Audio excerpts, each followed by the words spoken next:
La cultura griega, que es planteada como el símbolo de la sabiduría, de la filosofía y del desarrollo de los sistemas políticos democráticos, era en realidad una cultura eminentemente esclavista, con solo 10.000 ciudadanos, con 80.000 esclavos, equivaliendo a 3 o 4 esclavos en cada familia.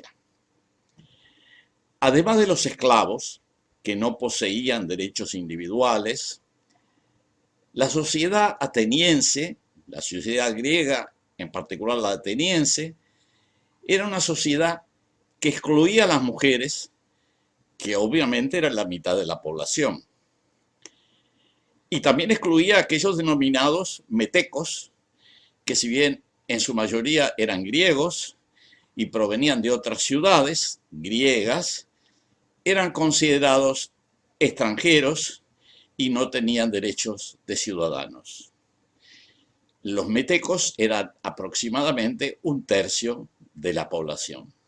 Por lo tanto, hay que expresarlo rotundamente. Las sociedades griegas antiguas, que se ponen como ejemplo continuamente, y en especial la elogiada sociedad ateniense, era cualquier cosa menos democrática. A la vez, es bueno recordar que la cultura griega desarrolló numerosos cultos, generalmente de tipo chamánico, que se basaban en el consumo de ciertas plantas, en la mayoría de los casos. El dios griego Esculapio, Asclepios en griego, fue un chamán o médico que vivió en Tesalia, en Grecia, alrededor del año 1200 antes de la era común. Homero en la Ilíada lo menciona tan solo como un médico habilidoso. Luego fue honrado como héroe y finalmente elevado a la categoría divina. Adorada en cientos de templos, en la mitología que habría de desarrollarse en tiempos posteriores, era considerado hijo de Apolo, dios de la luz, de la verdad y de la profecía, y de la ninfa Coronis. El centauro Chirón le habría enseñado el arte de curar, pero Zeus, temeroso de que podría volver a los hombres inmortales, lo golpeó con un rayo. El culto de Esculapio, como decía, comenzó en Tesalia, pero luego se extendió a todos los pueblos helénicos, incluyendo Roma, donde fue introducido en el año 293 antes de la era común, supuestamente para aliviar una peste. Esculapio era representado con una túnica larga y con el pecho descubierto, tenía un báculo, o sea, bastón, con una serpiente enroscada que con el tiempo se habría de transformar en el símbolo de la medicina, hasta el presente. El caduceus, en griego kirikion, era, como decía, una vara o bastón que mostraba que la persona que lo llevaba era sagrada y debería ser respetada. Tenía alas y serpientes entrelazadas, que también aparecen en la vara mágica del dios Hermes, que entre los romanos era Mercurio. Los cientos de templos de Esculapio en Grecia eran utilizados por la gente enferma que iban a dormir para ser visitados en sueños por Esculapio o sus sacerdotes. Dormían en un lugar llamado Abatón, que era un dormitorio sagrado.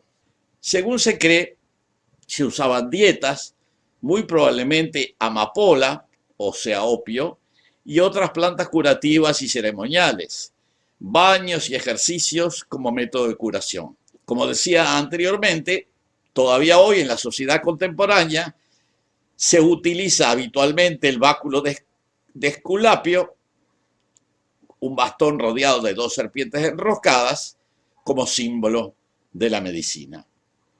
En Creta antigua se plantaba la amapola desde tiempos minoicos, el 3.º o 2.º milenio antes de la era común, Y sabemos eso porque existen jarras de cerámica del año 1500 antes de la era común, provenientes de Chipre, que muestran incisiones estilizadas con la forma de las cápsulas de amapola. También se han encontrado pipas de marfil del siglo XII, antes de la era común, en un templo de esta misma isla, que según se piensa eran utilizadas con fines curativos para inhalar los vapores del opio. Es uno de los pocos ejemplos de pipas de fumar de que se tiene noticia en el Mediterráneo anteriores a la expansión europea de América. En Grecia y Roma el opio era habitualmente administrado como calmante del dolor. Con ese fin era recomendado por los fundadores de la medicina europea, Hipócrates en el 400 antes de la era común y Dioscoris y Galeno del 130 al 200 después de la era común. Se piensa que la poción que preparaba Helena de Troya en la Odisea de Homero para callar el dolor y la pena y traer olvido a cada malestar era preparada en base al opio de amapola. Del mismo modo, hay quien sostiene que el vinagre mezclado con hiel que se ofreció a Cristo en la cruz también contenía esta sustancia. Es sintomático que en el antiguo idioma hebreo la palabra utilizada para designar la hiel, rosh, se usaba también para denominar al opio. Uno de los lugares sagrados de Grecia clásica era el santuario de Delfos, que había sido erigido en honor a Apolo, que era supuestamente en la mitología el hijo de Zeus, en el sitio donde había habido un templo prehelénico. Durante mucho tiempo Delfos fue considerado un símbolo de la unidad helénica. En tiempos antiguos, en ese lugar, se encontraba un oráculo donde se practicaba el culto a la madre tierra, Gaia o Deméter, y a su hija, la serpiente. En las versiones más antiguas, la serpiente, que no tenía nombre, era una entidad femenina, hija de la Gran Madre. Luego, el santuario fue conquistado por pueblos invasores, quienes sustituyeron el culto a Gaia por el culto a Apolo, hijo de Zeus.